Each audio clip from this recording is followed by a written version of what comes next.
Everybody, welcome to the IU Ohio State postgame show. We are live here in the immaculate recording studio slash basement of the great Galen Clavio, who you know from Crimson Cast and from several episodes of the Assembly Call from earlier this season. So give us about 5-10 minutes here. We got to get the kind of video situated here on the tripod, check the audio levels. I got to tweet out the link and everything, put the embed code on the website, but then we will begin the postgame show here in about 5 minutes. So I'll hand that over to you.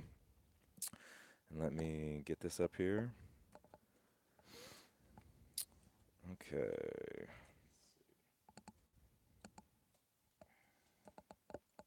Let me stop that. Share it. Oh, wait. These things are a little temperamental. All right. Ron, do you want to tell the audience about some of the exciting things from your childhood that you've been scoping out here? Oh man, this afternoon? there's a Sega Genesis with NHL '94, only the greatest video game of all time. This is going to be good for Galen to get on video, so that when these things turn up missing at some point later today, he can turn it into the authorities. Hey, do you guys remember how much Ryan liked this when he talked about it incessantly for like 2 minutes? The old IndyCar video game, which was actually a driving game that I wanted to be a race car driver for the first like 13 years of my life.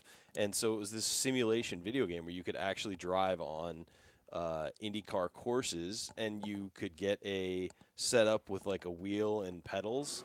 And so before you could even drive, you could do this. It was awesome. It was such a great game, and it was like as realistic as you could get, except for the vibrations of like shaking and driving were not there. But and then there was like an add-on pack where you could add the Indy 500. It was so great, man. Yeah.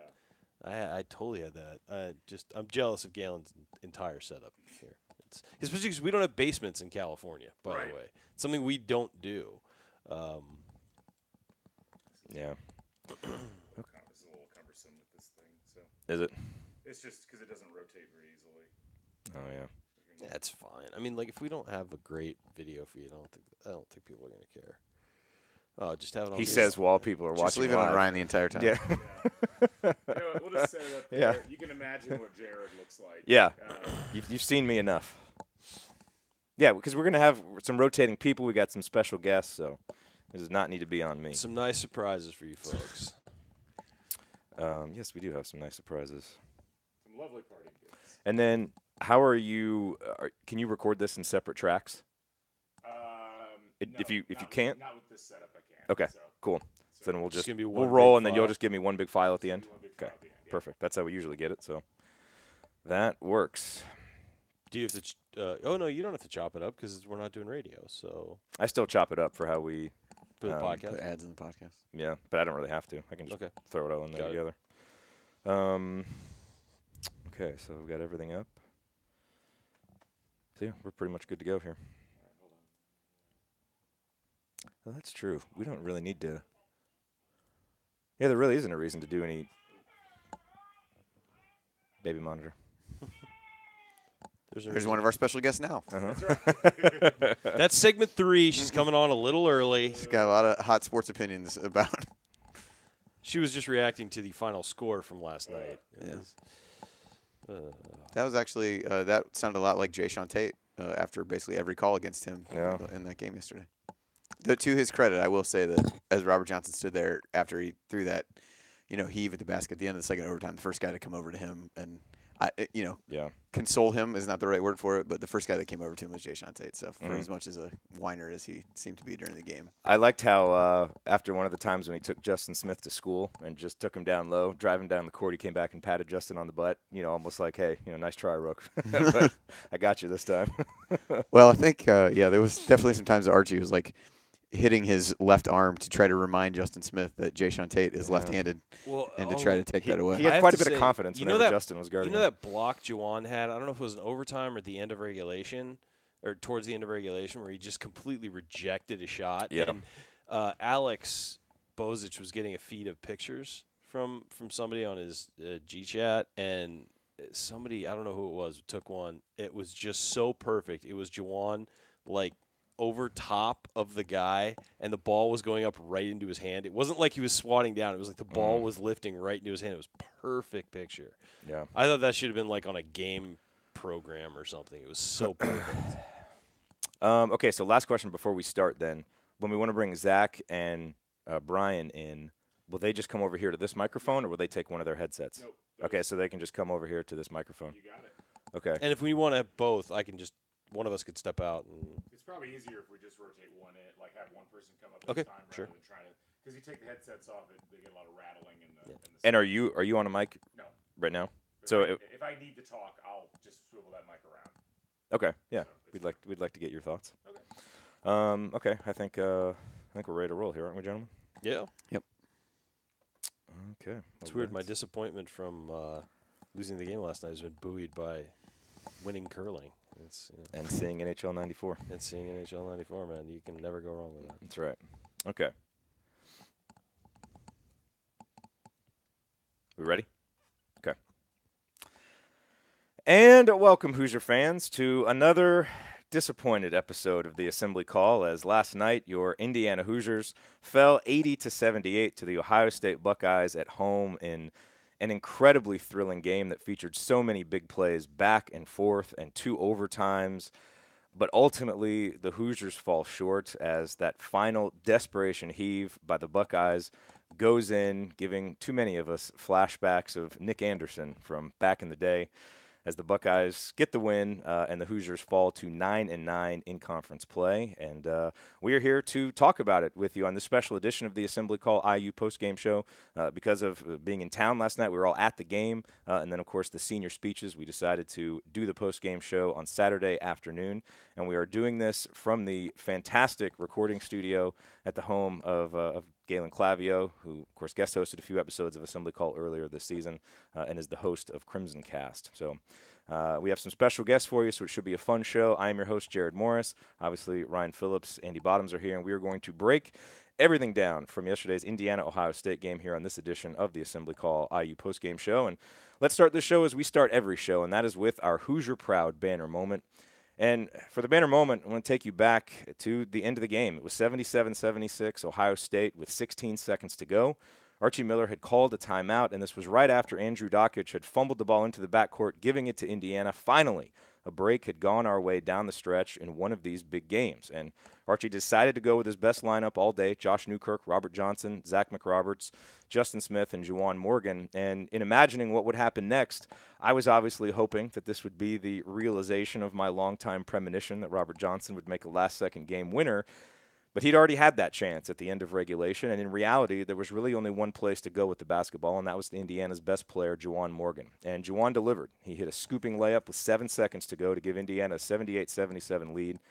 And all that was left for the Hoosiers to secure a win was to defend a last-second mad dash by Ohio State to the other end. But we know how that finished up, as I mentioned before, in a Nick Anderson-level crush of disappointment. But still, it doesn't lessen the impact of Juwan's play just seconds prior. Because despite committing too many turnovers and despite going an abysmal 5 of 12 from the line, Juwan looked more like himself on Friday night than he had in Indiana's previous 2 games, and he showed, assuming that he can rediscover his confidence at the line, that he is ready to carry the torch as Indiana's next great senior leader should he return to Indiana next season, which I think we all at this point assume that he will. And while the newcomers will be the most intriguing storyline about next season, especially if Romeo commits, and Justin Smith's continued emergence could be a program changer for Indiana, there is no question that Juwan Morgan will be the rock on which any success in 2018-19 is built. And his late bucket in double overtime last night, which would have been a game winner about 98% of the time, was another emphatic reminder of just how big a leap he's made as a junior and a taste of how special he may be as a senior. Our banner moment, as always, brought to you by our friends at Hoosier Proud, an Indiana-based T-shirt and apparel company that is by Hoosiers and for Hoosiers. And this was an exciting weekend for our relationship with Hoosier Proud, as Ryan and I had the great opportunity to meet Connor, who runs Hoosier Proud. We've been working with them for a couple of years, but had never actually met in person. He came and visited us at Kent Sterling Studios on Thursday, so it was great to get to meet him. And, if you're looking for a reason to go to HoosierProud.com, obviously the most important reason is that they have great designs. Be it the Assembly Call T-shirts that they designed for us, the officially licensed Indiana apparel that they have, or kind of their flagship products, the really cool, unique designs that they put on shirts inspired by interesting elements of the Hoosier State. You can find all of that at their website, HoosierProud.com. And your purchases at HoosierProud.com support Indiana-based charities because they are committed to doing that. And so every T-shirt sale, they donate a portion of that to Indiana-based charities. And you can find out what those charities are at the website. And, of course, you save money. They're very generous with our listeners. And if you use the promo code ASSEMBLY, you will get 15% off of your entire order. Again, that is promo code ASSEMBLY at HoosierProud.com. All right, well, it is time to move the ball, find the open man, and get some opening thoughts from the rest of our team.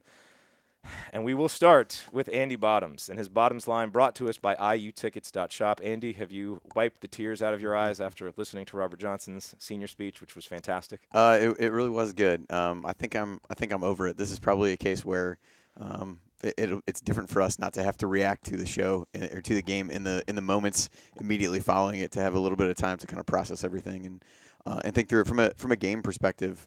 It was just a really entertaining game, and felt a lot like other IU games we've seen this season in terms of some of the mistakes, but also, in terms of showing some fight to come back. And being down 12 with about 6 minutes left in the first half and a pretty unlikely lineup brings them back and gets it tied at the half. And then, fall right back behind in the second half and kind of fight back. And really, there was a McRoberts 3 with about 6 minutes left in regulation, cut the Ohio State lead to 2. And from that point forward, through the end of the game, through both overtimes, nobody led by more than 2 points. And it was really an exciting game, nip and tuck, and you just kept hoping, string together 1 or 2 stops, string together a couple buckets, and it felt like if anybody could have built a big enough lead, somebody could have finally seized control of the game. That never really happened, and went down to the wire as a result. But a really good game. I was happy to see a guy like Josh Newkirk play well on his senior night, and Robert Johnson certainly the same thing with him. And so you continue to find reasons to be excited about the future and to be excited even about what this team might be able to do in the Big Ten tournament. And you kind of felt like I turned to the guy sitting next to me at one point. I was like, they got to win one of these close games at some point, don't they? He was really steadfast in his belief that they were going to. So I was hoping that he was proven correctly.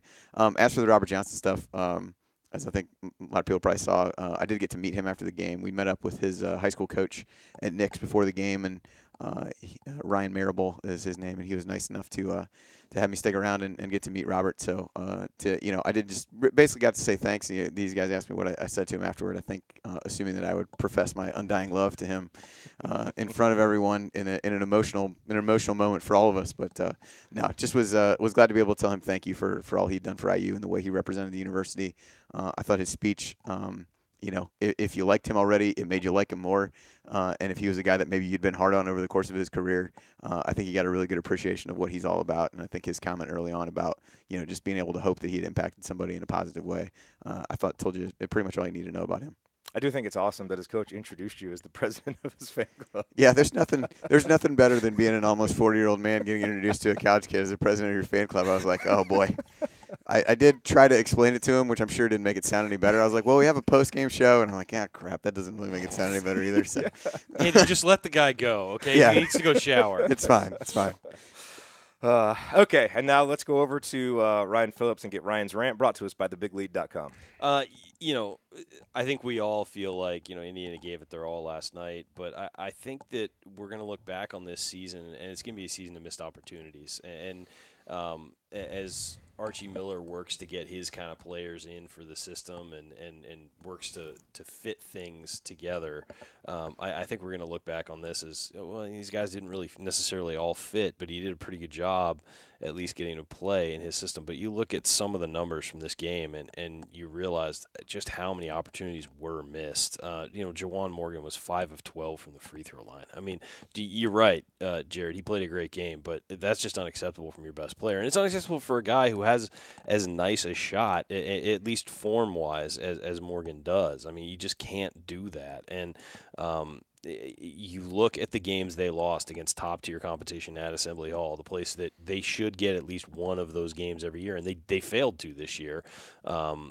They played great against Duke. They played great against Michigan State at home. They played great against Purdue, and they played great against Ohio State, at least in stretches, and they could not get over the hump and get a victory. And I think that that's the way I'm going to look back on this. Is this was just a team that could never get over the hump. Now there's still the Big Ten tournament to go, and maybe if they can string together a few victories, a postseason berth. But you're going to look back on this year and just think they were so close so many times and just couldn't get over the hump. And that's the thing that they have to build towards next year is they have to build towards a group of guys who can close out games. And I think that some of this is the injury to Deron Davis. You don't have a reliable post guy for easy baskets at all times.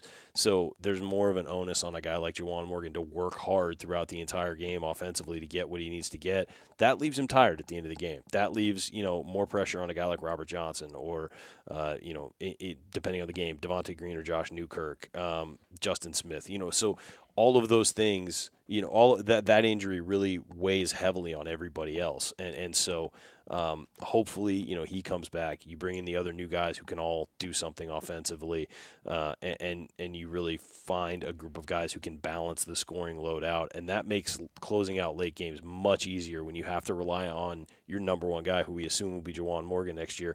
He's not having to carry a piano on his back the entire game. He can kind of save some of that energy and not have to play 40 minutes a game to get you a win.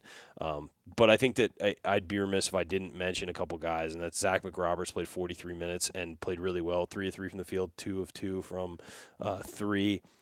Justin Smith, I think none of us saw this coming, played 37 minutes. Obviously it was a double overtime game, but still that's a lot of minutes for a freshman. And I think, you mentioned it, but Josh Newkirk played really well. And I think that we have to acknowledge that because we're as hard on him as anybody. And he played an outstanding game on his senior night. So hats off to him. We are not as hard on Josh Newkirk as everybody. No. Okay, unfair. that's fair. That's fair. We're not as hard as everybody, but we're pretty hard on him for reasonable human beings. Yes. Okay. All right. Although some people would argue with me calling myself a reasonable human being. But all of us on the show would argue. We'll save that for the offseason. Yeah, save that for an offseason show. Okay, you are listening to the Assembly Call IU postgame show. I'm Jared Morris here with Ryan Phillips, Andy Bottoms, and some special guests that we'll bring in here in a little bit. So I want to pick up with what you said about Justin Smith because I think you're right. It's probably hard to see 37 minutes coming from him. But given what he has been producing over the last 3 games, I think what he did Friday night wasn't really all that surprising because he's probably been building toward this. And one of the things that I love coming up and going to these games for a lot of reasons. But one of the things when you go on the court before the game, I'm always reminded of how massive basketball players are. It is so. I remember when we came up the first time and saw OG for the first time in person. I was just like, holy smokes, that guy's calves were enormous. Yeah, and so at one point I was walking down to the media room and I passed Justin Smith coming out to the court, and he is much taller and much bigger than I, just kind of had, proportioned out in my head. And I really thought watching the game, you saw a guy whose confidence is just growing so much. And maybe at times it was a little overconfident. I thought he probably, late in the game, maybe took the ball off the dribble a couple times when there might have been a better opportunity. But, despite having a couple opportunities down low that he didn't finish, he had a great dunk down the baseline. He had, a couple of those opportunities where he, dribbled from outside the three-point line all the way into the bucket. He did finish. And Juwan Morgan had an interesting quote in the postgame where he said, all season long they've been calling Justin a practice dunker because he'll dunk on people in practice, but he never does it in the game. And last night he did it. Being a freshman. You mentioned how important, the development of guys like him is to Juwan, taking some pressure off of Juwan. And I continue to, look, we all thought Devante Green was making big strides down the stretch. Those have fallen by the wayside 3 out of the last 4 games. But the biggest storyline, I think, over the past couple of weeks is that Justin Smith is really turning into a good, productive player. Has a lot of work to do on defense still, but you can see the seeds of a all Big Ten level player, a guy who, could be an early entrant candidate to the, for the NBA. Like all of that, you can start to see some of that. And so, Andy, I just thought watching him, it was obvious how much his confidence level has grown just over the last couple of weeks. Well, I would totally agree. And I think the other thing, you talked about some of those plays where he was trying to take Jayshawn Tate off the dribble. I think that was more purposeful in trying to get Tate to foul out of the game. I mean, he got his 4th foul with about 5.5 minutes left. They definitely were isolating. You could see within the offense they were isolating Justin Smith at the top of the key and spreading everybody else out of the lane to give him a one-on-one opportunity for sure. Yeah, so I mean, nobody was really calling fouls too much down the stretch there. But Tate was, such a big part of what they were trying to do. Even if he wasn't scoring, I was trying to look back while we were sitting here on, kind of how many points he scored or assisted on. down the stretch. But he was really a focal point for them as they went through. He had a couple big assists in that first overtime. And I think he scored a bucket or two in the second. So I think part of that was trying to isolate him, but that's pretty impressive to have that much confidence in him in those situations. And I thought he'd certainly earned that trust and earned the right to make some of those plays. And yeah, there were a couple that he didn't finish strong. I was glad to see him throw one of those dunks down. I feel like he's tried to do those a few times where he just tries to, dunk on two people at once and comes up short. But that's 5 games in a row with him with at least 9 points, shooting the ball really well from 2-point range for the most part, over 50%. So I think that's a positive and something Off to be the able bench, to. too. He hasn't been starting, Yeah, too. So. I mean that was because that was one of the big edges in the game. Statistically, was the bench scoring was like 32-4, 36-4, or something like that. And he and Newkirk were big parts of that. But I think he continues to play well. Probably see a lot of him in Madison Square Garden for sure. And you mentioned Zack McRoberts. Well, let me get in on Justin Smith real quick. You did discover him, so yeah, I should mean, give I you the did floor. definitely. Watched lots of tape. I know. I'm just trying to help out anybody who's still out there playing assembly called bingo. I know that kind of went by the wayside early in the year, but no, I was sitting up there I was sitting in the press area with Alex Bozich and Greg Doyle. I'm just dropping names. I'm trying to help people out if they're still playing. And there was one comment that Alex made that was that was really, pointed. He said that there's a lot of nonchalance about Justin Smith, and he meant it in a negative way. Sometimes he goes to the hoop kind of soft, and then you see one of those dunks, and you're like, dude, why are you ever not doing that? You know what I mean? Like there's a strength to his game that's almost like he doesn't know he has. And last night he was 7 of 13. About 4 of those were gimmies that he missed because he just went up soft. And I just think, again, he's a freshman, so it's hard to be that hard on him. But that's something he's got to fix moving forward. He's got to go harder to the hoop because when he does, it's a brilliant finish almost every time. But when he kind of lets himself be bullied a little bit, it's disheartening because he's better than that. But again, that's a freshman being a freshman, and I just think that he played at times like a freshman last night, and then at times he played like a veteran, like a future All Big Ten guy, like you said. So I think that there is, some stuff in there worth improving for next year. He's definitely gonna need to work on some things. The other guy I want to talk about is Zack McRoberts. Yeah, sure. And I thought in many ways we kind of saw peak Zack McRoberts yesterday outside of the really bad turnover that he had at the end of regulation, which I'm going to talk about a little bit more when we get to the meaningful moment that you might have missed. But you mentioned the 2 3-pointers that he hit. Both of those were huge at the time. Yep. He also had 8 rebounds, led the team in rebounding.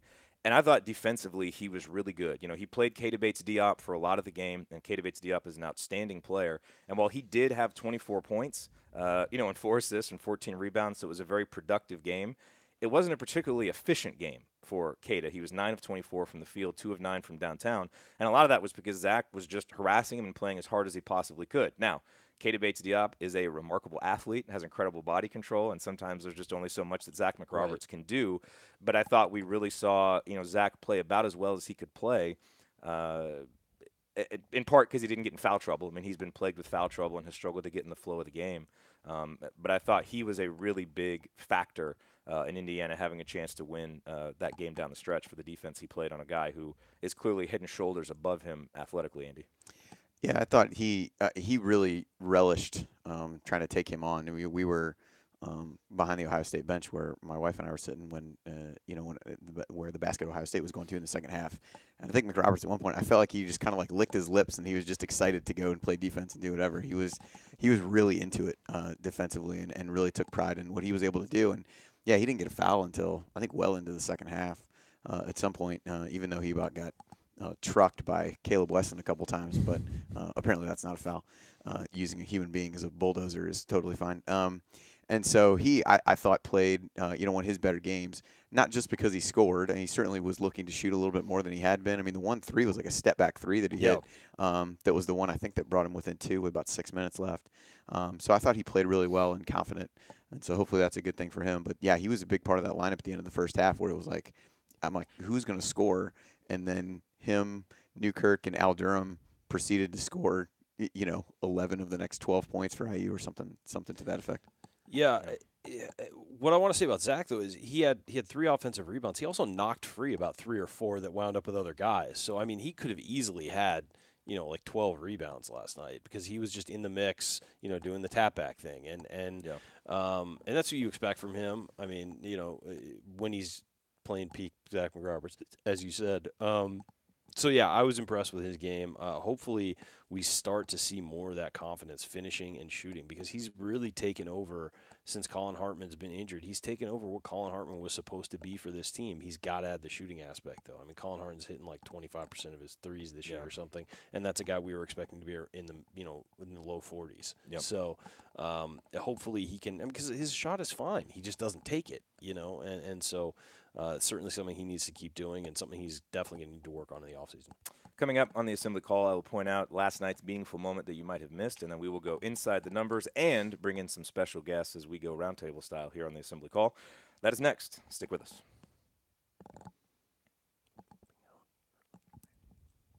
You are listening to the Assembly Call IU postgame show. I'm Jared Morris here with Ryan Phillips, Andy Bottoms, and some special guests we'll be bringing in here momentarily.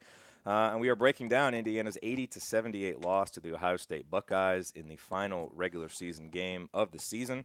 And it is time now for last night's meaningful moment that you might have missed. And I alluded to this a little bit earlier, but it came at the end of regulation, and the game was tied at 63. And Indiana really, I thought, made a series of excellent plays on the defensive end that secured stops and gave themselves a chance to get the decisive bucket. And I think it really kind of shows the different mentality and defensive focus of this team and ability. First, I thought Josh Newkirk made just an outstanding hustle play to tap a rebound to Robert Johnson on a missed shot by Ohio State. And Archie would then call a timeout. But then on the ensuing play, as I mentioned earlier, Zack McRoberts turned it over, trying to make a pass inside to Juwan. It was almost like he was so focused on getting the pass into Juwan that he just lost sight of his own defender because he pretty much threw it right into his hands. But Ohio State would go down. A three-pointer of theirs just rolled out. Robert Johnson came down on the other end. His layup rolled out. And so now it's still 63-63, 55 seconds to go. And I thought Indiana delivered one of their best defensive possessions of the season. Robert Johnson displayed just textbook defense on a backdoor cut by Ohio State, preventing a layup. And then Juwan Morgan played just really solid defense on Jayshawn Tate, who was determined to drive to the basket. And Juwan just held his ground, forced a miss, and Freddie McSwain grabbed the rebound. And this set up Robert Johnson's ISO at the top of the key, which, as we remember, ultimately fell short and forced overtime. But again, I just thought this sequence at the end of regulation was a sign of the culture change at IU. You're late in the game. You have to have stops. And Indiana came through with, the hustle to get the rebound and the fundamentally sound defense that gave the offense a chance. And, unfortunately, Andy, in this case, the offense just couldn't capitalize. But, overall, the defensive efficiency numbers weren't as good, but there were segments like that when Indiana really needed to buckle down and get stops that now they can. And that, I think, is a big sign of growth for the program.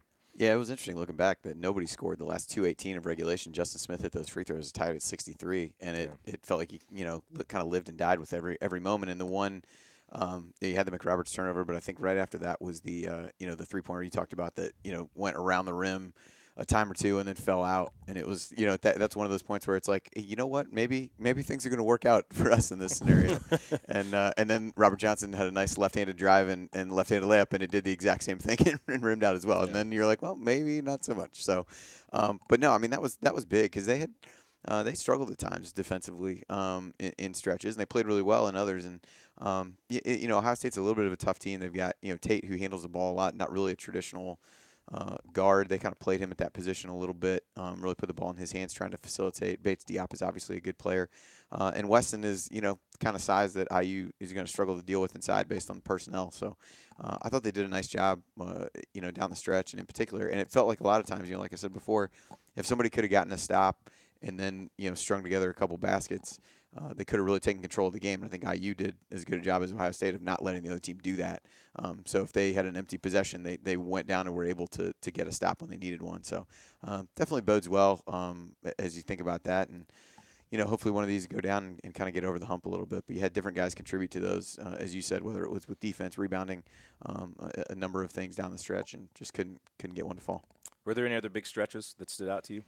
No, not really. I mean, I talked a little bit about that stretch at the end of the first half. I thought that was a big one where they had really fallen behind, and Ohio State's up 12 with 5:55 left in the first half, and they worked to tie it by halftime. And the last 11 points of the half were scored. I think I misspoke earlier. Last 11 points of the half were scored by Al Durham, Josh Newkirk, and Freddie McSwain, in a really weird lineup Just that like you game planned. yeah, absolutely. And quite honestly, they were able to rest Robert Johnson a little bit at that point because he ended up playing the entirety of the second half in both overtimes.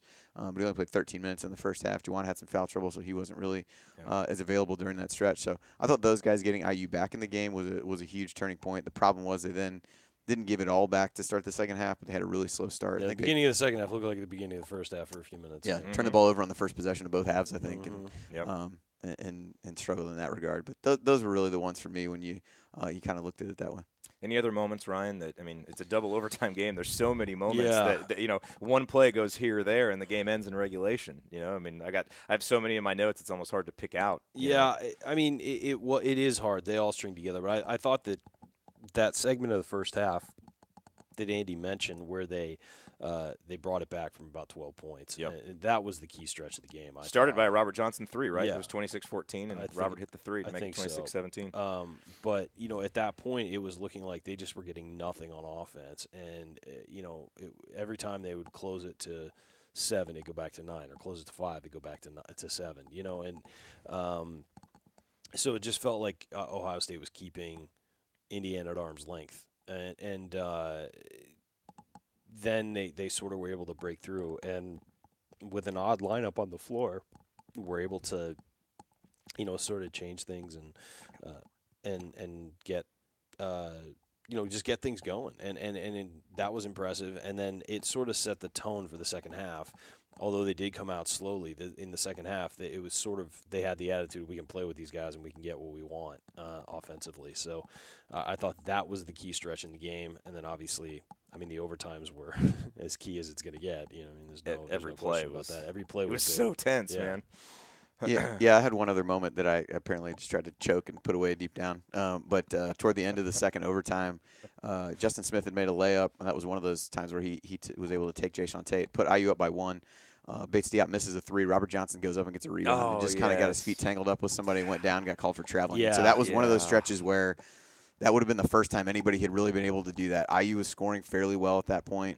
Ohio State gets the ball back. They had run the shot clock down before he took that 3, and then they ended up getting a layup from Bates Diop right after that once they got the ball back from that. Yeah, and that so was they a go back up killer. 1, and that set up Juwan eventually winning what we hoped would be winning the game. But that was a case where if IU can go down and get a bucket again there after that, they're up 3, put a little bit of pressure on Ohio State with what would have been probably less than a minute left. IU would have run some clock at that point. There was a minute 16 seconds left when that happened. So that's another one that I probably didn't want to think about. But when you look at the time that came, and it was really that one chance I said where nobody could blow it up, not even blow it open. 3-point lead would have felt like blowing it open, unfortunately. But Yeah, in that overtime, that would have been felt like an insurmountable lead. Sometimes I hate this segment.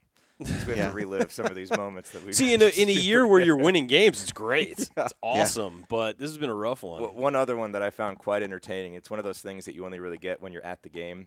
Juwan missed 2 free throws in a row. I think it was in the second half, and I was looking at Archie, and he was sitting on the bench, and he just dropped his head, almost just in bewilderment. Like, how do we keep missing these free throws? Yeah. And he was kind of channeling the whole fan base at that point. I thought. Archie and I are on the same level, man.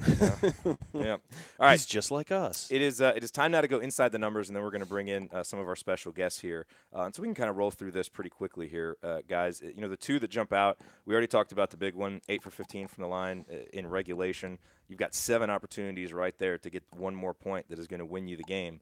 I mean, you know, it's pretty simple right there. But the other one is – Well, I think if you're going to mention that, though, you got to mention, again, Morgan 5 of 12. I mean, that's as big as it gets right there. Because he's your main guy, and he's going to be going to the line. He's got to make those shots. We've mentioned 4 times now how bad. Hey, you know what? It's worth mentioning. But, you know, Andy, one stat that we've been tracking a lot is the assist rate. And the assist rate has been – it's an important number for this team, a team that doesn't have a lot of guys really individually gifted offensively and kind of shows what they're able to get out of the offense. And when Devonte doesn't play well, this is a number that is often down in the 30s, you know, which is not good. And when he does play well, it can be in the high 50s and the 60s. Well, he didn't play well yesterday. But Indiana was still able to have an assist rate of 55.2%. They had 16 assists on 29 made field goals, and a lot of credit for that goes to Josh Newkirk, who, again, came in, had 6 assists in 36 minutes. For a guy whose numbers have been up and down and his role has kind of been up and down and really just depends on what Devonte shows up, for him to have the maturity, I think, and the kind of mental toughness to come out and be ready to play like he was, and give Indiana, some solid play in the half court out of that lead guard spot, I thought was a good thing, and gave him a chance. So assist rate of 55.2%. Not great, but good enough considering that they got, not very much at all from Devonte Green. Yeah, and Ohio State, I think they came in the top team in conference play and defensive efficiency, and they make everything hard on you. I think, Ryan, you mentioned that earlier. And IU has a way this year offensively of making things hard on themselves too, so they don't really need any help from anybody else. And I think when you don't have a lot of guys who can create their own shot, as you mentioned, Devonte being one of the only ones, I think that was obviously important for Josh to step up and play the way that he did. So that one stood out to me. A couple others. I feel like we've tracked some of these as kind of a proxy for defensive effort, activity, whatever you want to say. And, you kind of look at the contrast. Ohio State had 8 blocks and 9 steals. IU had 3 blocks and 7 steals. So, you total those up, it's 17-10. You have that there. And I thought for a lot of the game, Ohio State was the one getting to loose balls and some of those kinds of things. There were some long rebounds that they were able to run down that IU wasn't able to get. And some of them just, slipped through our fingers. It was weird. Yeah. So there were a few weird ones like that. So I thought Ohio State was really active. But you look at some of the other stuff, points off turnovers was almost dead even. Second chance points was almost dead even. So you look at those. So, not a ton, outside of the obvious being the free throw shooting, there wasn't a ton statistically that really stood out. Other thing for IU, 2-point shooting has been a big deal for them. Part of this was Ohio State's blocks, but IU shot 45% on twos and 44% on threes, which is it's certainly not the norm for this team. So that was one where, some of that speaks to being able to convert around the basket. There were that assist rate number could have been higher in some of those if they'd been able to finish a couple right up by the hoop. Ryan, any numbers jump out to you? For playing 50 minutes, I had 12 turnovers. I thought that was pretty decent. I mean 16.9 percentage. Yeah, I just I didn't feel like they were giving the ball away. I mean, there are times with this team you feel like they're, especially the other night, you felt like they were just giving the ball away. And Justin had a bad one, where he just kind of fumbled the ball away, and Zach's was bad, but otherwise, yeah. Yeah, I mean, most of them were fine. And then, I think that you mentioned the rebounding, but the giving up 14 offensive rebounds, you can't do that. I don't care if it's a 50-minute game. You can't do that. So, those are the only ones that really stood out to me. I thought Ohio State did a really nice job, as you said, being active offensively on the glass, and then defensively, getting 8 blocks is, you're hustling if you're getting 8 blocks. So I would give them some credit for that. And then Indiana, as Andy said, just not converting on twos. I mean, some of those were, easy misses. Some of those were well-defended misses, but they're, if Justin Smith and Juwan Morgan make some more of those bunnies, that number's a lot higher. So something they definitely need to work on. Yeah.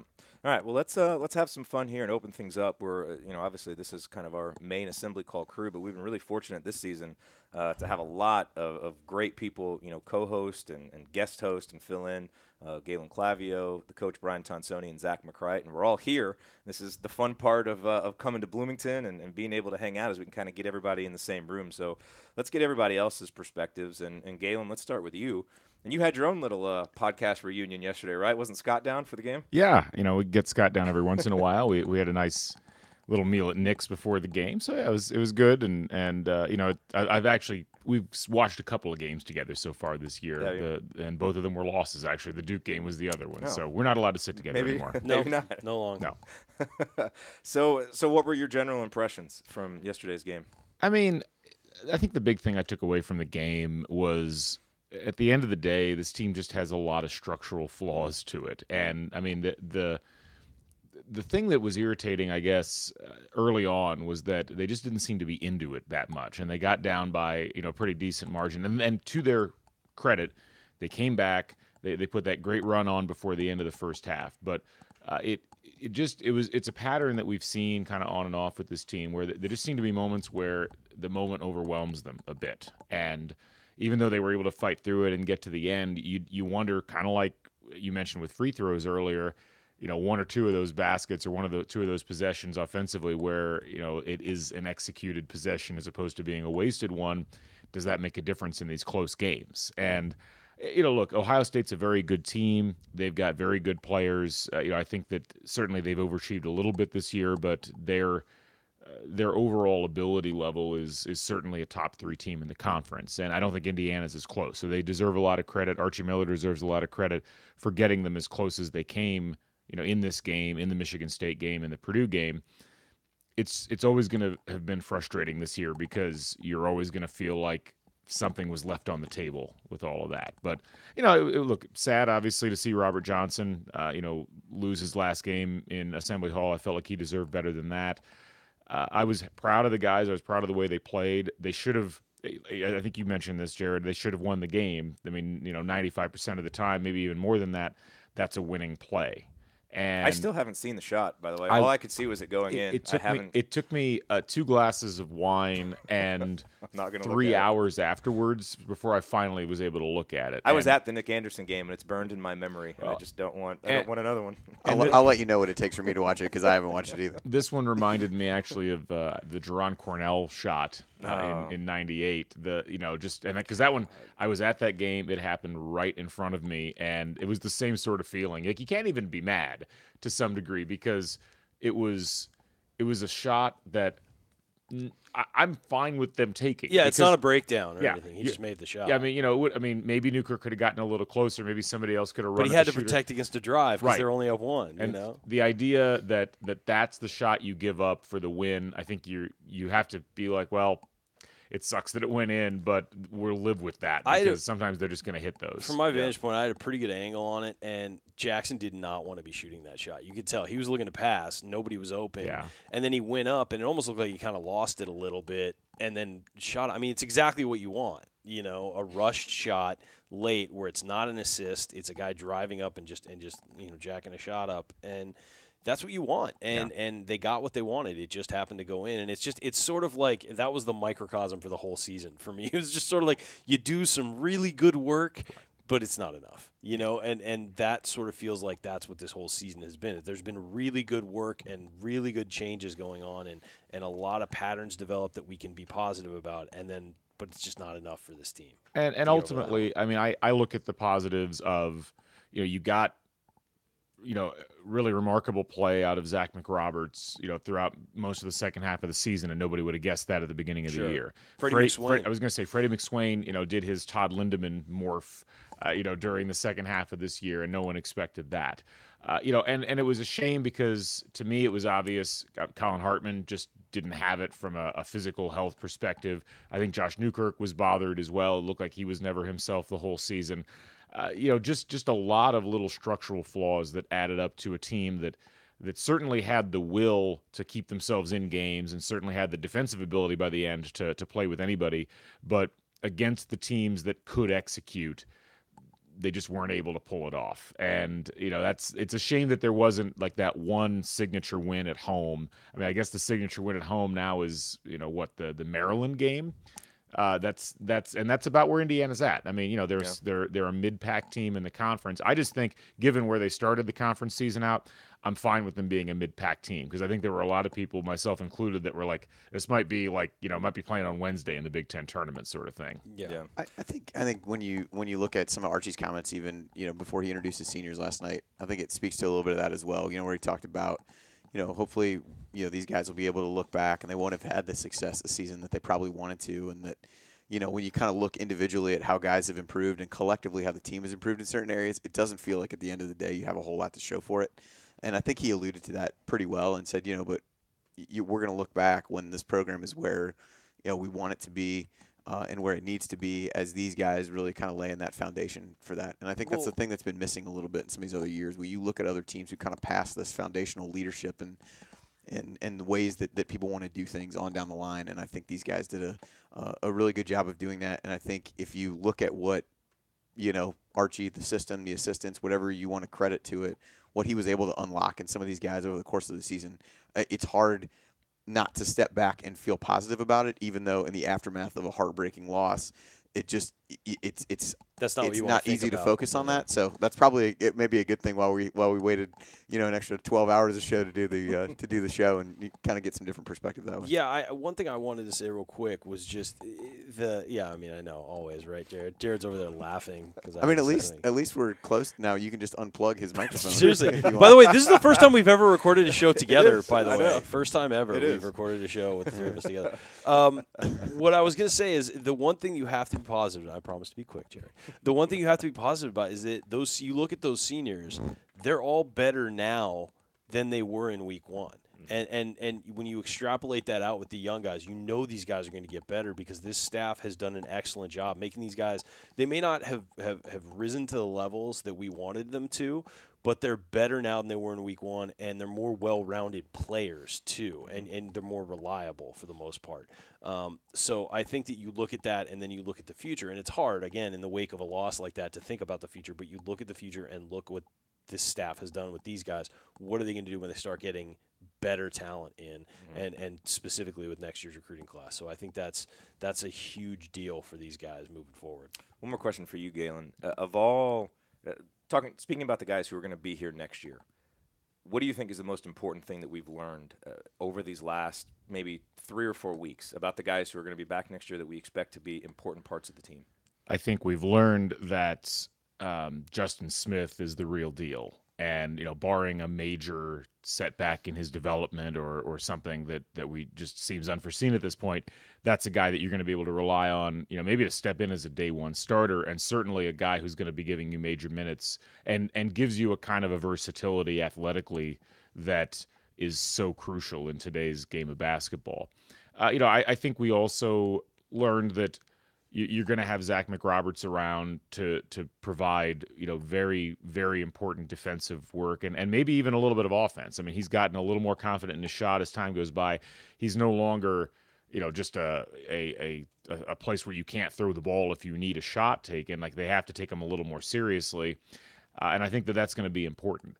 I do also think, though, maybe on a slightly less positive note, if there's anything that we learned in the last couple of games, it's that the Devonte Green reclamation project is not complete. I mean, he couldn't stay on the floor last night in Archie the Ohio was State not game, having it. and it was the same thing in the Nebraska game. And as much progress as he made, and as well as he played in that Iowa game, he's just not there, and it's tough to trust him in really like high pressure situations against teams that have good guards. And so, I think that certainly you'll have freshmen who will come in next year and will be able to compete for that spot, and hopefully an off season of development and conditioning and just kind of getting his head wrapped around playing basketball at this level.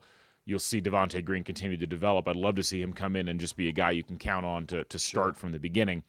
But we're not there yet. And that was really the one, if I had a really big disappointment from yesterday, it was that you couldn't keep him on the floor when you really needed him there. Yeah. All right, so let's bring in the coach, Brian Tonsoni, here, and I want to get your perspective on Devonte. And I'm going to put you in a bit of an unfair position because I know that there are a lot of unknowns that you don't know behind the scenes. But, as a coach, when you look at a guy like Devonte, who has so much talent, so much ability, and now we've actually seen it happen for a semi-sustained period of time. I mean, he had 4 or 5, pretty decent games there. And he even had Archie Miller kind of talking about in post-game press conferences the difference and how he really found a humility and all of these different things. But now we've seen a backslide. So but we know how important he is. I mean, if this team is going to do anything in the Big Ten tournament, they've got to get good play out of Devonte Green. What do you do, between now and the Big Ten tournament and even on a more macro level into the offseason to try, as he becomes an upperclassman, to unlock more of the good Devonte and subdue more of the bad? Yeah, potential is a dangerous word, right? And until it's really realized, and then how do you define realized? Is it 5 games in a row, 6 games in a row, not having the ups and downs? It's a matter of trust. And again, I was coaching last night, so I only caught the overtimes, so I didn't see his play. It's a lot of what you would expect. Yeah, so I can picture. Yeah. We've seen it games before, and you have to trust your process and practice, film study, and then you throw them out there and you say you're going to play my way. If I see you not playing my way, then you're going to sit, and it sounds like he did that last night, and that's just what you have to do. And unfortunately, then that hurts depth-wise. Yeah. And But you just got to believe in practice and repetitions, and add some other conversations with the young man, and then you got to watch him closely when you put him out there that first time. A guy like Juwan Morgan, free throws have been such a big bugaboo for him this year, and as we've mentioned, it does seem mental because he's got a good stroke, he's a pretty good shooter, and he just can't make them. What would you do to try and help him get that issue corrected, or is that something that maybe there's not a whole lot a coach can do, and a guy with his level of maturity in the program just has to figure this out? Yeah, I think Ryan touched a little bit on it. The fatigue factor is hard to coach out of someone, and a free throw is not a normal shot. You're sitting there. There's no one in front of you, and it should be an easier shot, but at times it can be difficult. And there's all kinds of ways to practice it and try to rep game speed, game type of stuff, but it's mental. And you're talking to a guy who we were 6 of 17 the last 2 games in high school. So, that cost us a game against Central Catholic, and you know how that is from Lafayette.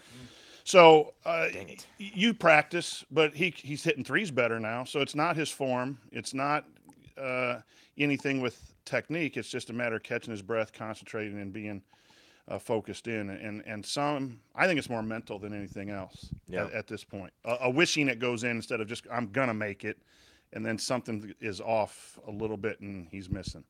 So we've talked a lot about how difficult it has been for, the transition for Indiana, guys learning a new system and everything that's gone into that. What do you think would be the biggest difference, now that Archie will have kind of a full off season, he'll have some of his own recruits in there, and, it's not teaching the defense from scratch, and maybe it doesn't need to be 75-25 defense to offense. What do you think will be kind of the biggest difference from Archie's perspective as a coach now heading into his first, off season, whenever that happens? And what do you think will be kind of the biggest difference we'll see just from the team next year? Yeah, I think you'll see the progression we made this year, you'll see it faster. Because the returning guys have been through it before. And so when Archie identifies postseason and early next season areas that need to be improved, hopefully it's not that whack-a-mole thing where you have to go back and fix something and then something else breaks and you fix that and the old thing rears its ugly head. But maybe some of that's been cleaned up and you don't have to do as much of that. The interesting thing will be to see how quick the freshmen can adapt. And we've seen the freshmen play early here this year and then go on that swoon and now come back. We are all happy about the incoming freshmen. It's a great class, but they are still freshmen. And then I think the big tell for me is how is all of that going to mesh into playing hopefully a pretty tough non-conference schedule or decent non-conference schedule and then Big Ten play. But the easier thing is it's his type of players that he's bringing in, that he wants in from an athletic standpoint, size standpoint, all of those things. So maybe that learning curve is a lot easier than retraining after being with another coach for 3 years. Yeah. So you mentioned some of the incoming players, and we have Zack McRoberts here with us as well. Are you prepared to report where Romeo Langford is going to commit? It's always the first question. Well, after that, Andy can tell us what Indiana needs to do to make the tournament without winning the Big Ten tournament. So actually, I had that in my notes here. Like, where is IU in bracketology? I know that's the question everybody's asking Andy these days. Well, I'm going to cede the floor on that one to the person who has scored better than I have the last 2 years. Oh, so true. I'll let Brian handle that. So this is great. Glad to have you here, Brian. I'm glad thanks, Andy. Glad I can deflect these questions that I'm tired of answering. We can get two perspectives. No, as far as Romeo's concerned, I don't know. The more I'm around him, the more you've called 12 Romeo games this year? I think 12 or 13, somewhere around there.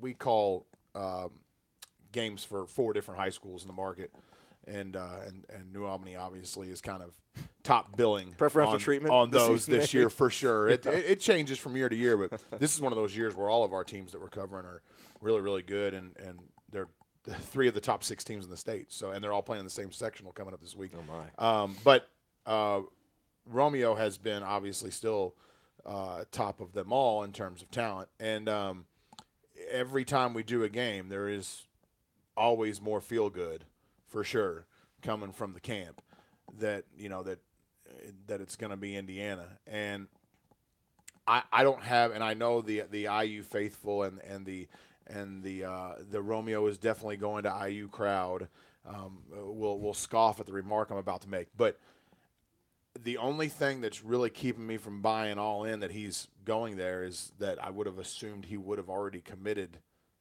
prior to the season beginning or during the season if he didn't know enough about Archie. I mean, I feel like at this point he knows everything he needs to know about Archie, and if you know you're going to Indiana, wouldn't you love to have what amounts to a farewell to high school tour when you go to every high school in the state of Indiana, every road game in the state of Indiana, with all these people already knowing that you're going to Bloomington. I mean, if they're not slobbering over him already, that would have totally done it. Now, and so I've always wondered why not that move to just get it out of the way and get it done. Maybe he didn't want to upset the 7 Purdue fans in Southern Indiana. There are roughly 5 to 9, roughly. But yeah, that's basically the only thing that's keeping me from going all in, because everything I hear is really positive about Bloomington right now, and it's nice that he gets apparently that he being Archie gets the last chance to sell. It sounds like Romeo's going to head back up there one more time, and that's going to be the last visit for Romeo, so we shall see. So you and I were standing down on the court yesterday for the senior speeches. Robert Johnson's was, you said you don't have a list yet, but if you had a list, it would be on it. Sure. I agree. I mean, I just thought the emotion, the rawness, I felt like he was it's like he didn't expect to get that much love from the fans, like the look on his face when he kind of stopped and he started and he stopped and he started again. I think it kind of kept on making eyes with bottoms over there. Saw Andy up in the stands. But what were your general takeaways, from that? Just, kind of seeing Archie, in kind of his raw post-game form, and he came out there. Usually, the coach has a bit more of a festive look on his face, but Archie, I mean, he for about the first 2 minutes, he had this stone cold look on his face. It's almost like he had to work himself up to addressing the crowd and not being so upset about that loss, which makes sense. That's kind of how we all felt. But what were your general feelings? I mean, being up close, seeing the guys talk. Yeah, Archie's very I don't want to say robotic, although that's the first word that comes to mind, but he seems very emotionless so far in this campaign from a non-competitive standpoint, if that makes sense. Very stoic. He is stoic. So for him to even get in front of the microphone, honestly, was kind of surprising to me. Those seniors were put obviously in a tough spot, and we're not breaking any ground there. Just having to deal with a coaching transition in their final year of college can't be easy, for sure. And I'm sure it wasn't easy for Archie. But that being said, it seemed of all the 5 seniors, and no offense to the other 4, that Robert certainly seemed most appreciative of the transition and maybe how tough it was, not only for him and his senior teammates and maybe all of his teammates, but also for Archie. And I think that was something that I really held on to. It maybe better overall stated, Robert seems so much more unselfish than the regular 22-year-old. Mm-hmm. He was you could tell that the gratitude was not just, hey man, I'm holding my microphone up to my mouth for those people listening on podcasts, like, hey man, thanks a lot for, I appreciate the band, and I appreciate the managers. I mean, he was certainly like really, really grateful. Mm-hmm. And tears coming down when talking about his family and with the coaching staff as well, just very, very emotional about it all, and you could tell how much the program meant to him, and I know IU fans dig that, as they should. I thought one of the comments he made that was really good was it was something to the effect of when he talked about calling Coach Archie instead of Coach Miller. Coach Archie. I thought that was funny, but then he said, these guys could have, kind of said this season, what happened this season didn't matter. We weren't their guys, all those kinds of things. And he's like, if anybody would come to any of our practices, you'd have known that it mattered. Yeah. And I thought that was cool. And I thought it was also cool that he acknowledges that was important to him and it meant a lot to him.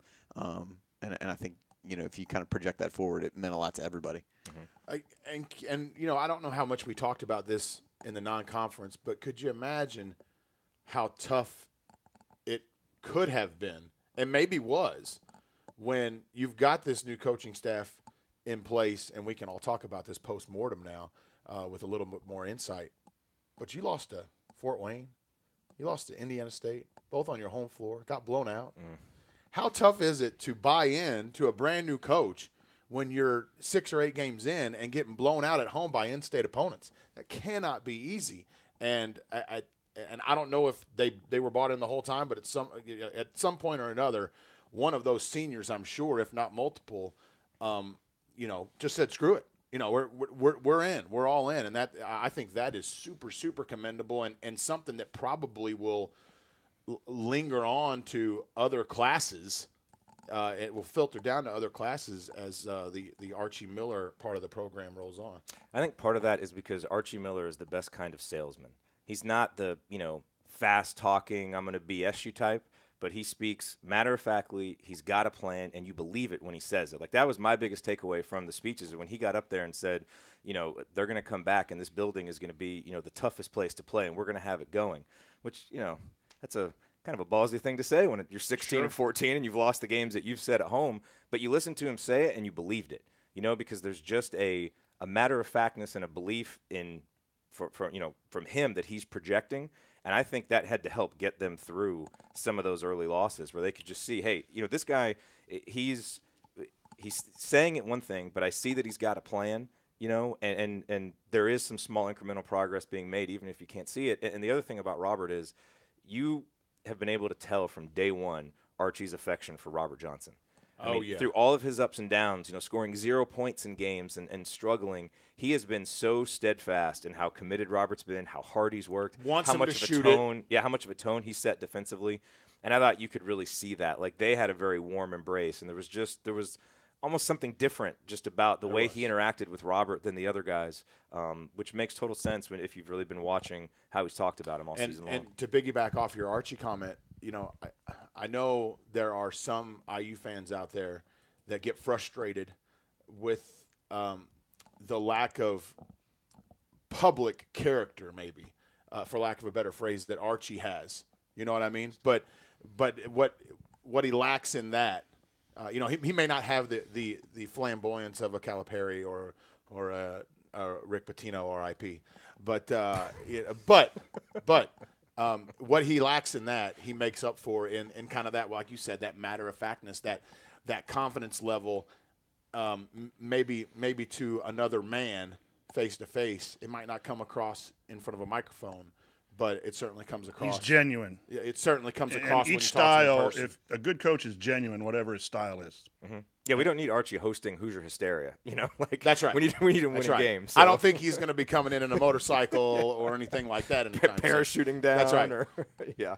All right. Well, this was great, guys. I'm glad we were able to get your perspectives. Before we get you off the mic, though, as you know, we always end the shows giving out our game balls. So let's bring this back to IU Ohio State. We'll give our game balls, and then Andy and Ryan, you guys come back. We'll get your game balls and do our final thoughts and wrap this up because Galen, you've been incredibly generous with your time, and we don't want to take any more of it. So your game ball from Indy. I know you didn't get to see a ton of it, but your game ball from IU Ohio State. Well, I'm just going to give it, since I didn't see the game, I don't think it's fair to give it to one person, but I'll just give it to the whole team. In order to play top quality opponents close in the first year with some injuries, this team is playing its best at the end of the year, and so a game ball goes out to the buy-in. It could have been shut down, 8-9 games ago, and it didn't. And the brand of basketball we're watching, while it's not winning and it's disappointing, it isn't an ugly watch. It's a fun watch, and that's a credit to the young men in the program and the coaching staff as well, because a transition year could kind of blow up at any point, and it didn't. And so that's something that I'm proud of this team. So my game ball goes to everyone for just hanging in there and fighting, and what I imagine will be a good tournament appearance as well, as long as it can last. Yep. Zach, game ball? I'm going to go, I guess, a little off the board and give it to Zack McRoberts. I know he doesn't do anything, special offensively, but he's given a lot of tough defensive assignments. And it always seems that at the very least he is bothersome to one of the best offensive players on the opposing team, and I feel like he doesn't get quite enough credit for it. Like we kind of went on this in the midseason. We kind of went on this, this Mick Bob love fest, and rightfully so. But just on a day in, day out basis, his hard work, and I know Archie mentioned it in the post game, is just something that should not go looked over. And he was, he played, if I'm not mistaken, like 43 minutes. I mean, more than a game. Could you have imagined in the final game of the regular season going toe to toe with a top 20 team in the country and going past regulation, and Zack McRoberts would have played 40-plus minutes? That I don't think I would have. So, while he's not the offensive star of this team, I'm going to give him my game ball for sure. Galen? Zack McRoberts is a really good choice, but I'll go a little – I don't want to take your guys' ones because I know you've probably got somebody set up already on it, but I'll go with Justin Smith. I mean, 37 minutes for – a freshman, 16 points, and really I felt like emotionally kept IU in the game during that stretch of the second half where he just seemed to be everywhere. And that's to come up big in a senior night game when your other players on the team are struggling from the field. What he gave the team I thought was really, really good, was really, really necessary, and as we mentioned earlier, really makes you look forward to the future. So yeah, Justin Smith with mine for the game. Yep. Ryan? This is a tough one because and don't take Andy's. Don't be that guy. We know where Andy's we've going said- with his game we've ball, said- and we need to. We've said all year that more than one of us can take the same person, so it's That just not doesn't a feel draft. right. Especially we got 6 people here. We're gonna run out of guys who actually. I mean, somebody's going to be taking Priller at the end of this thing. I'm going to give it to Josh Newkirk. He played 36 minutes, 1 turnover. He had the 9 points, 6 assists, a rebound, hit a 3 of 6 from the field. He put a move in the second half. He put a move on. I don't remember who was defending him, and just That was beautiful. Everybody was just kind of looking at each other like, did he just do that? It was just a beautiful little drive and moving. I think that was part of the maddening thing about Josh Newkirk because at times he flashed this ability to be that guy, but you didn't get it consistently, and I think that. Look, I have to give that guy credit, though, for stepping up on his senior night, playing really well. He battled all night. And, he was defending C.J. Jackson when he made that 3 at the end. And he played about as well as you can play that possession, as we said. That's the shot you wanted them to take. So, I give Newkirk credit. He's a guy who's had a rough go at Indiana, and he stuck with it, and he never stopped.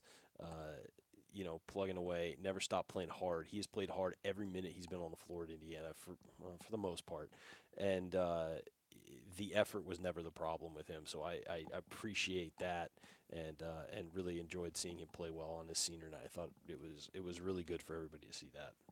I'm going to give mine to Juwan Morgan. Sometimes players reach a level of expectation and consistent production that they can have a really good game against a really good team, and you only focus on the things that they did wrong. Sometimes this happened with Yogi. We've mentioned this a few times, where you take for granted the production and you kind of focus on the things that went wrong. And the 5 of 12 from the free throw line, the 4 turnovers weren't good. We've mentioned that. But, again, I really thought Juwan got back to doing Juwan Morgan things that we haven't seen the last couple games. I thought, he just looked to have more of that spring, more of that bounce, a little more hop in his step. And that led to 3 steals and 2 blocks. When he's playing well, he's getting steals, he's getting blocks. He rebounded. He had 4 offensive rebounds and 3 assists. So it's easy to look at the things that he did wrong, but I think that may come, at the expense of the fact that he led Indiana in scoring, and when they absolutely had to have that bucket there late in the game, they went to him, and he delivered, as he did on many occasions in the game. So my game ball goes to Juwan Morgan, and with that, we go over to Andy Bottoms for the most obvious.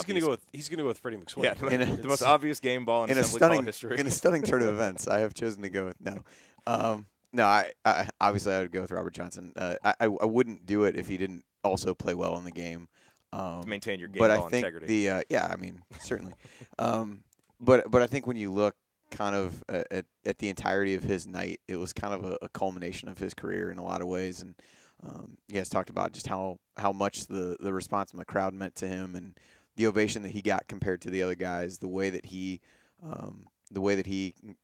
handled his senior speech, and you could tell they were all disappointed walking out there, and it was really hard to kind of refocus and do that. But maybe he had the benefit of having everybody else go before him and having a little bit more time.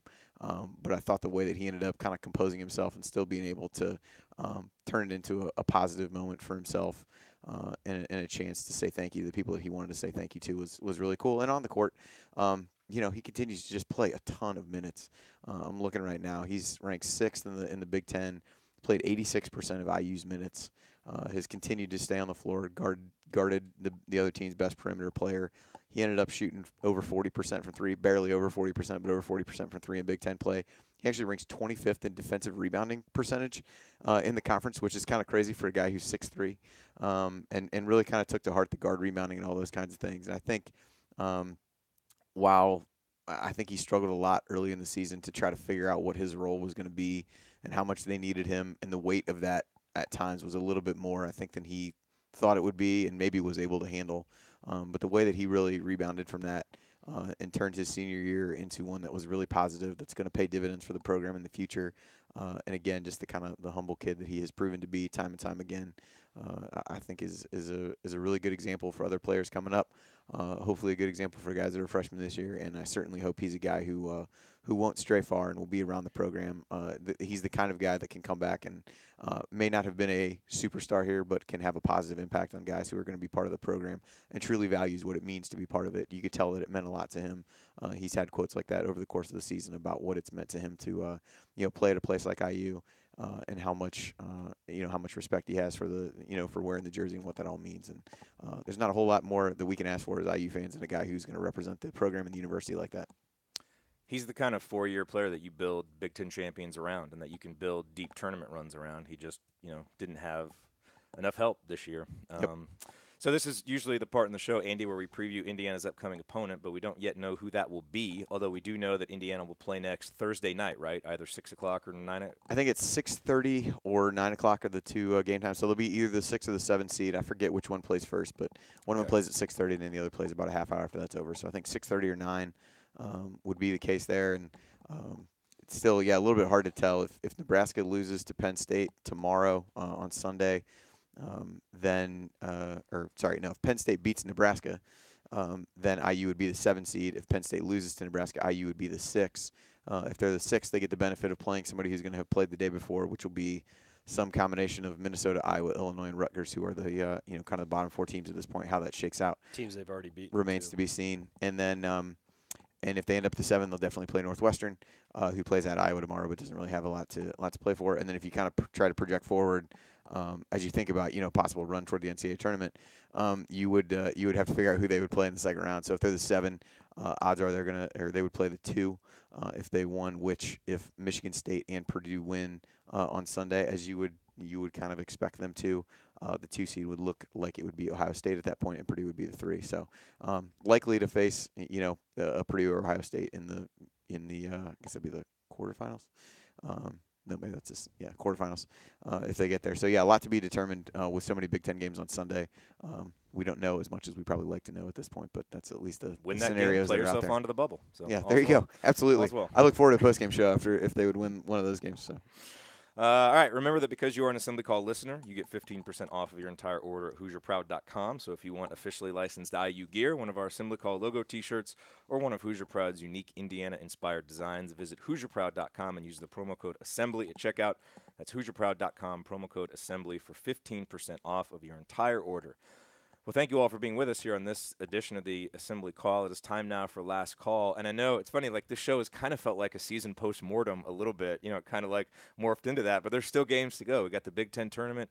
If Indiana does enough in the Big Ten tournament, they could still make the NIT. So obviously the season is not over. But it's been great, having all these different perspectives. And I think taking a little bit of a macro look was a useful way to kind of leverage everybody that we have in here. So that's kind of why we took it that direction. But guys, let's wrap up how we always do with last call. Some final thoughts on Indiana's 80-78 loss to Ohio State. And Ryan, we will start with you. Yeah, first of all, it's just great as always, to be here in Bloomington.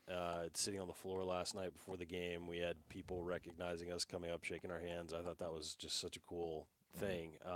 You know, it wasn't people that we had communicated with either. They just kind of walked up and were introducing themselves, and that was awesome. And then obviously to meet with people out after the game last night, and then to sit here and do our first show where we're all three in the same room is kind of shocking. We're doing this for what? This is our 6th year or 7th year? Seventh year. And we've never all three recorded a show in the same room, which is awesome. So yeah, that's my thought. I mean, we've talked about the game enough, I think, for me, and I just where this team is, you don't know what to expect moving forward. I mean, they could make a run in the Big Ten tournament, but they need guys like Devonte Green to step up, and they need Justin Smith's maturation to continue, and they need Juwan Morgan and Robert Johnson to be the guys they've been over the last couple games, and or I mean specifically with Juwan, the guy he was last night, and Robert Johnson playing confidently, playing like a senior leader, and that's what we've seen from him the last few games. So. We know what we need from these guys at this point of the year to be successful, and it's regardless of what happens from here on out, I think that we know what this team is capable of, and what they've, where their faults are and where their flaws are. So we'll see what happens in the Big Ten tournament. I'm looking forward to it. Unfortunately, most of the people in New York City do not seem to be looking forward to it. So we'll see how this plays out and what the atmosphere is like in Madison Square Garden. Andy? Well, first, yeah, I would echo what Ryan said. It's awesome to be in the same place and be able to sit down and talk basketball and have a beer with you guys in person and the other folks who have supported the show. And special thanks to Galen for hosting us this afternoon. The true game ball. Yeah, exactly. To be fair, though, we're not responsible for anything that Ryan steals. That's No, totally no. I'm taking full responsibility for myself, Yeah. and then probably something will be missing. Yeah, those of you watching on YouTube, There's a metal detector at the front door. So those of you watching on YouTube, Ryan did step away for a while. I noticed him filling a garbage bag with something. While Galen was distracted. Not sure what happened. But in terms of the game, it was a in retrospect, outside of the outcome, it was a fun game to watch, and I'm certainly glad we could be here for the senior night for these guys. And as you look forward to the Big Ten tournament, I think obviously nobody has fond memories of the Big Ten tournament in any way, shape, or form. However, there have been a number of times where I think expectations for IU have been a little bit higher going into the Big Ten tournament, and that's led to make some of those disappointments feel the way that they did. This year is not that. While we all, may have high hopes for how this team has played, I think the overall expectation set is pretty low at this point. And so, if these guys can just come out and, play the way they have been, I think they've got a chance to make some noise. Some crazy things will happen in conference tournaments, and they certainly won't be coming into it with a burden of expectation on them at this point, which I think is a good thing. And who knows what that means? It might mean they lose in the first game anyway, and we go from there. But hopefully, at some point, the gentleman I sat next to last night will be proven correct, and they'll pull out one of these close games. And hopefully that comes next week in New York. Was that Dan Dockich? It was not. He was a few seats in front behind the Ohio State bench, so I didn't yell at him. I'm surprised he wasn't one of the people that recognized us on the floor, as he is a big fan of the show, as is well known. Huge fan of the show. So interesting. But he was there. I did not get to chat with him though. Yeah, I just I'll echo what you guys say. It's awesome to be in the same room. It's great. It's so great. There's several reasons why I love coming up here. One of them is being able to meet face to face some of the people who listen to the show and make what we do such a rewarding experience. Because otherwise we're just three middle-aged guys talking into our computers at the end of IU games. Who's middle-aged? Who's middle-aged here? All of us are. All of us are. Man. But the thing that makes it so exciting and so rewarding is hearing from people how much having the show means to them and how much they love having that place to come and talk about IU basketball. And it was awesome meeting another person named Jared Morris who watches the show. That was kind of fun. Did the universe implode when you guys met and then we missed it?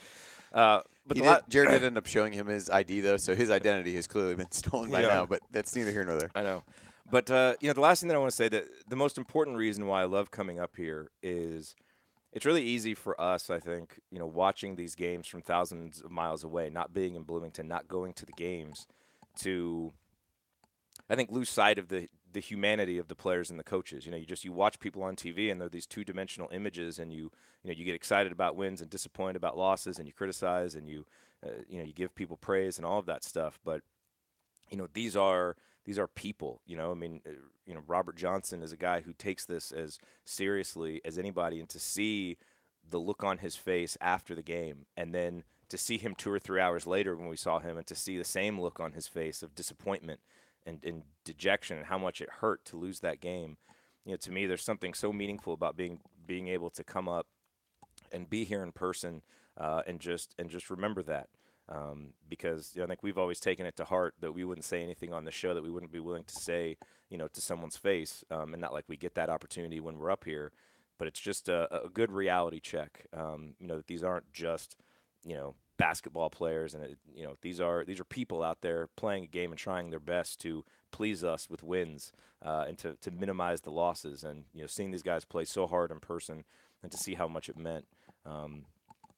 That's why I love coming up here. And unfortunately, the Hoosiers weren't able to win.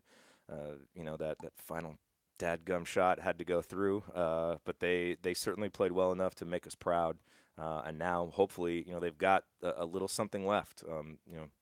Losing these last 2 games has put a bit of a damper on the end of the season, but they've still got a chance to write a happier ending to this season in the Big Ten tournament and in the NIT. And we will be here on the assembly call to chronicle it after the games, however many there may be moving forward. So that'll do it for us on this edition of the Assembly Call IU postgame show. Remember that our live broadcasts immediately following every IU game are always available on our homepage at assemblycall.com and on our YouTube channel, youtube.com/assemblycall. And you can always catch up on demand anytime with our podcast. Just search for Assembly Call wherever you listen to podcasts. And don't forget to go to assemblycall.com/join to join our free email newsletter. Thank you for listening. We will talk to you again after Indiana's next game, whenever that may be. And I don't know how we'll navigate our normal Assembly Call radio time on Thursday night and the postgame show, but those are details to be figured out at a later date. But we will definitely have some content for you Thursday night. Until then, keep your elbows in and your eyes on the rim, and go Hoosiers.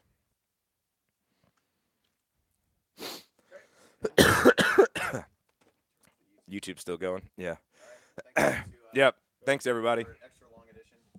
We'll see you guys next week. How long did we go? Almost an hour and a half. Mercy. Yeah, about 10 minutes. That's true. Oh, man. Okay. That was great. Galen, thank you so much for this setup, man. This was good stuff.